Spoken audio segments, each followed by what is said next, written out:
I'll give a very short story, which is taken from Hindu tradition. A young man who was a monk and had lived in a completely male society went to a guru and said, I have lived my life and I have decided to be celibate. And the guru told him, in order to make that decision, you must be released into the whole world, into the real world for 1 year. Then after that, you can come and tell me whether that is the path that you have chosen. So he went. And those of you who understand Hindu stories, they are gurus and they are sannyasi and sannyasins. So he went and for the first time met a girl, and he came back to the guru and said, I met another person, and when I greeted her, my body was abnormal. Then the guru said, go out and understand who she is. He came back after 1 year, he told the guru, I do not want to be celibate. And to me, armchair Pan-Africanism without being tested is not Pan-Africanism. And Pan-Africanism is not about romanticizing things that are fossilized in the past. Pan-Africanism cannot be the things we used to do. Pan-Africanism must be the things that we do which are informed by our reality and informed by interaction through other civilizations. They are beautiful things that I see from India. I want them to be incorporated. Look at the whole idea of what we now call Ubuntu. Ubuntu is, we now say it is African, but it's from the isiZulu and Isikos. But we find something, you can find something that is unique to you. So I'm never worried. The only thing is, as long as you have your true north, you know that this is for the benefit of Africa, and you are agile enough. In my other life, I'm a martial artist. And one of my teachers in terms of his martial art philosophy is Bruce Lee and his system of Tao of Jire Kunedu. At one time he's asked, if you want to be a good fighter, what must you be? He said, you must be fluid. A good fighter must be fluid, must not be rigid. It must be like water. When water gets into a cup, it takes the shape of the cup. When it gets into a bottle, it takes the shape of the bottle. It can be solid, it can be gas, but it's still water. And to me, that is what Pan-Africanism is all about. So what we must tell our young men and women is that wherever they are, they must try to live to certain ideals. And I think in many ways, when you carry yourself with dignity and humility, then your Pan-Africanism is like the piano, the black and the white creates a symphony. And those of you who are from South Africa must remember a man called Robert Mangaliso Sobukwe. Sobukwe said in 1960s, before the Sharpeville massacre, when there was the apartheid regime was at its height, he said, there is only one race, the human race. And I agree, but with different shades. And Pan-Africanism, therefore, can be infused. Your child, one of the things that I encourage people, if you have a tongue, which we call mother tongue, history has now demonstrated that you speak other tongues better when you have mastered your mother tongue. There was a situation in Africa, particularly amongst the middle class, when it was a status symbol. When you tell your colleagues, when you are Muganda, you know, my child does not speak Luganda. He only speaks English. And I'm sure in French, the same thing. So we must have that pride. Have you ever wondered, for example, why the Chinese are bringing Confucius? There is not a university, perhaps not here, but there is not a major university in Africa today where there is no Confucius Center. Why are they doing it? Because culture, cultural dominance, and we are taking it. Do we have Pan-African institutes, universities where you are teaching? They are starting to teach Yoruba, Igbo, and Hausa at the university, at the Friendship University in Russia from next year. Are we teaching Yoruba in our universities? Are we teaching Hausa? So in a nutshell, Professor, what I'm saying is that we must define what Pan-Africanism is, and it must not mean, one of the things that I find very annoying is that when an American, these foreign heads of state are visiting our countries, then we parade young boys and young girls in sisal and say that is our culture. Our culture must have changed. Unless we simply want to demonstrate this is what we used to do. But it doesn't mean that that is what we are doing now. Things have changed. So I hold the view that there is discourse for Pan-Africanism. Right now, through my own little foundation, we are beginning to found Pan-African institutes. We are founding one in Eden University in Zambia. We are founding one in Lukenya University in Kenya, and the Unity University in Hargeisa. And we are saying we want to define. We don't want to romanticize Pan-Africanism. We want to give it practical meaning. Will we make mistakes? Yes, we will. Will we be corrected? Yes, we will. 100 years from today, will it be richer? Yes, it will be. The Confucius that the Chinese are talking about, how many years did he live? Many years ago. So I hold the view that that is what we must do. Today, as I conclude answering your question, the whole idea of public lectures is dead in many universities. I remember at one time at the University of Nairobi when I was still teaching, I invited from Uganda one of the best constitutional legal minds in Africa, Professor George Kanyeihamba, to come and deliver a lecture. I had to go to classes to beg students to come and listen to him. To beg. And it happened to me again at the University of Nairobi when Wole Soyinka was at the university. I had to go running from class. I say, we'll give sodas. Which is what they used to give us when you are donating blood, you remember. Can you believe it? But you go, and you yourself are university administrator. The whole idea of public lecture is about public discourse, because an academic must know that we can disagree. Is a competition of ideas. If your idea is superior, it prevails, and we disagree in an agreeable manner. Today, because we have lost the culture of debate, if you hold a different opinion, you become my enemy. Even in the academic field, you find somebody, you come in the morning at the university, you greet Professor Mugendi. The man is not replying. Right, because we had a discourse, says, and you ashamed me in public. How can an academic be ashamed? Because the idea that I hold today may be proved wrong the following day. So I think, Professor, that that is what we must do. And the rot, and you know these things, many of you, the rot is actually up to this level. I was talking at, somebody's from Strathmore University here.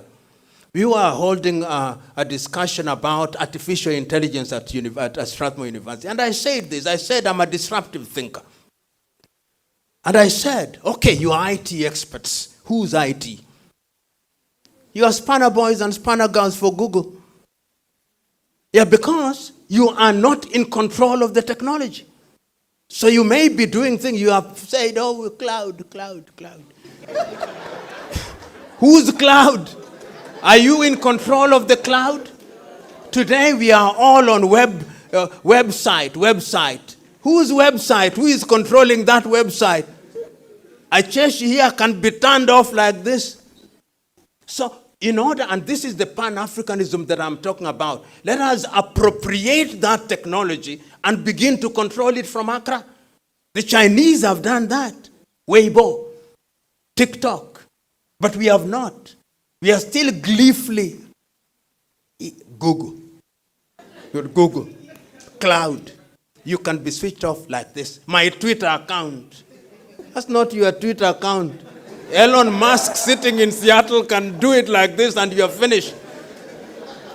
But what our IT at the university, I want to hear that there is a collaboration, because right now, Professor, you know, within East Africa, we have university, you vice chancellors meet, both in Kenya and in East Africa. In West Africa, it's the same.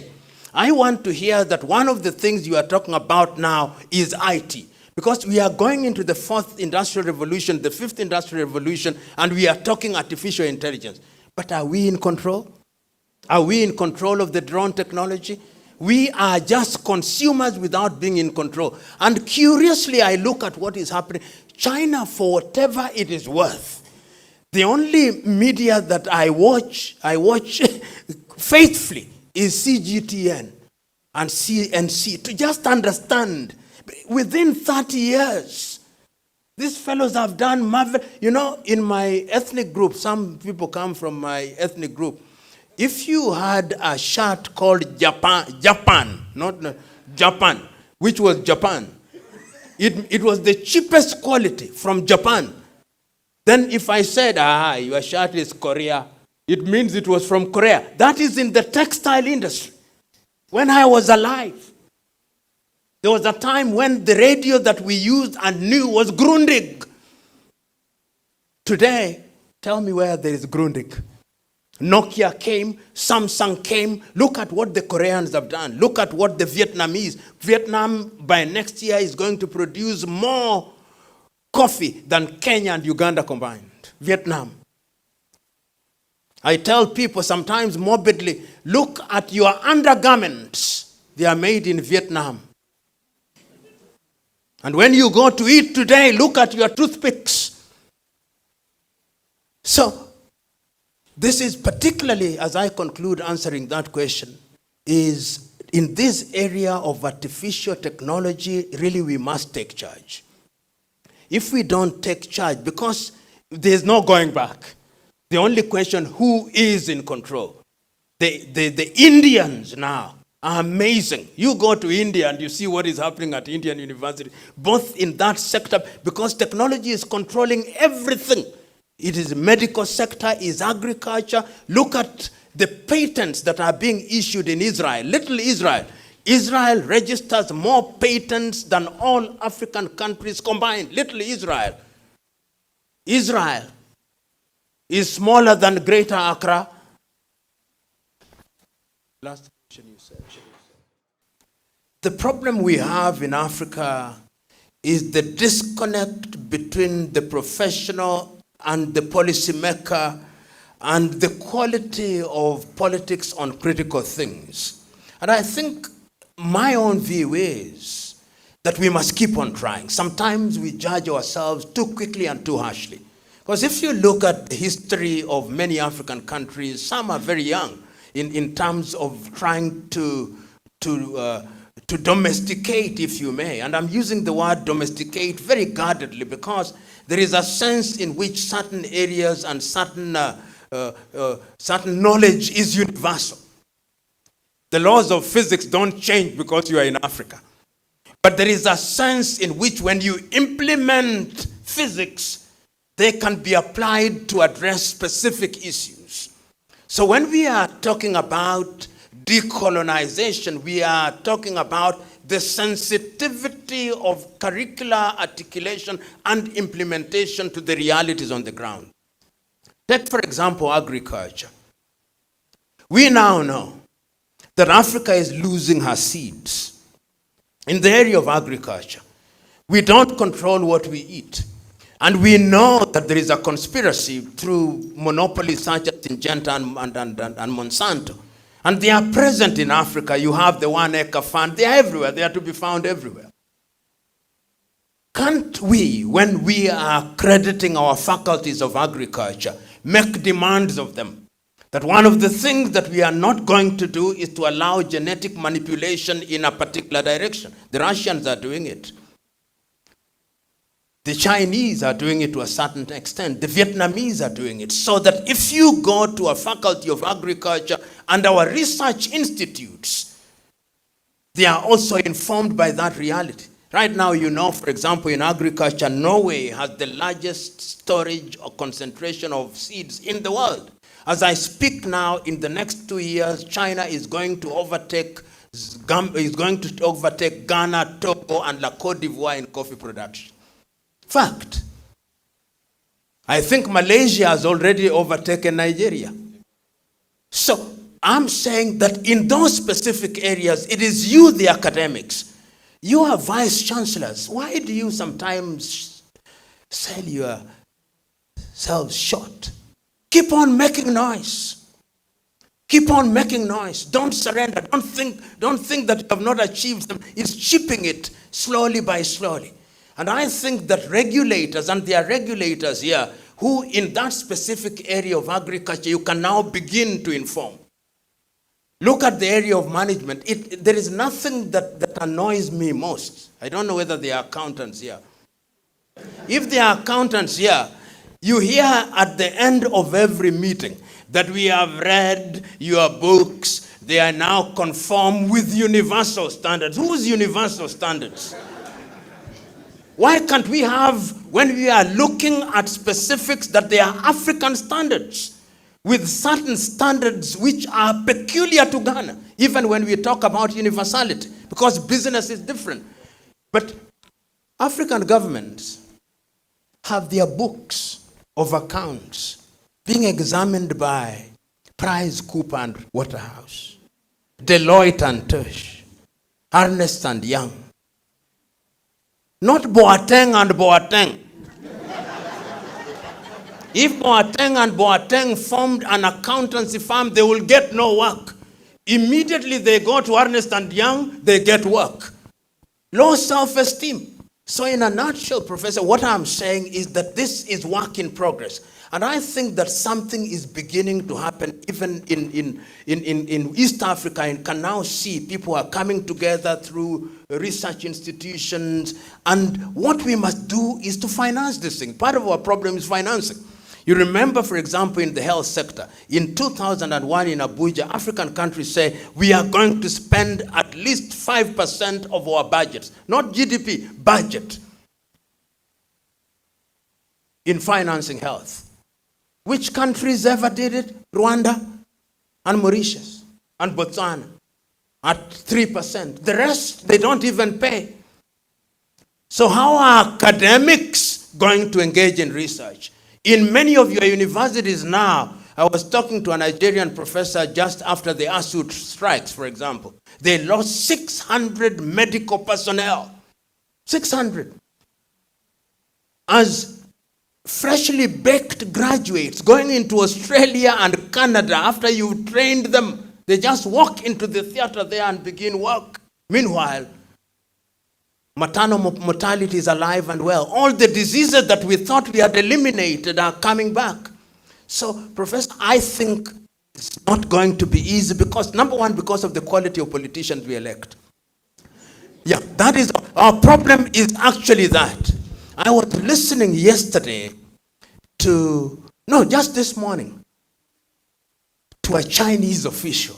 And I know I said we can never catch up. The man is talking about the games, the Asian games that I think are commencing next week. There are 44 facilities. And they are thinking how those facilities are going to be utilized after the games are over. And they are thinking about linking them to institutions for sustainability. I want you for 2 seconds to think about your own African country, what we do with them. What we do with those facilities. Zero. Very few, except in South Africa. In certain areas, South Africa tries to do a good job. Mauritius tries to do a good job. A few African countries. Rwanda is doing a very good job with their basketball. Pitch, which they are now using. So there is a sense. So it is not all gloom and doom. You know, sometimes we don't give positive examples. Those of you who are from South Africa, for example, will remember that South African institutions are the ones that are doing better than everybody else because they had a firm foundation. And there is something I forgot to mention. I'm overextending my answer. But education is so important. How many of you remember, for example, the 1976 Soweto massacres? It was about education. How do you train people? In what language? The Cameroon massacres about the use of English and the use of French. So it can't be done, Professor. And I now, as I grow older, in my younger days, I used to misguide myself that everything would happen in my lifetime. I now know better. I now know that mine is to play my part.